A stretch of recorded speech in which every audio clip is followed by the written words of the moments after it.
dinim se kur do të përfundon të blokada, nuk e kemi të nevojshme të kalojmë edhe në një proces të ngjashëm, e aq më pak nuk e mendoj që zgjedhjet e reja do të prodhonin ndonjë rezultat shumë ndryshe.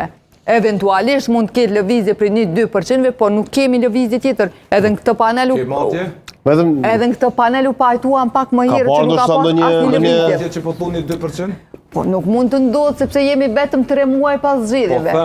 Është qytetari një që ka me dalë të kutit. Me këtë pasivizimin e opozitës, me këtë mos dakordimin e mos krijimit të një fronti opozitar që do ta Osmani nuk peshe që do ta sfidonte realisht zotin Kurti, unë nuk shoh që kemi me pas. Nuk shoh gjosa që ka me pas dikur që ka me sfidu realisht. Dhe në rrethana të njëjta, kujti po mendon zgjedhjet. Askuj fare, asnjë subjekti politik. As LDK-s nëse vjo sa Osmani shkon në LDK? Jo, sepse ne nuk e dim. Ke madje po them?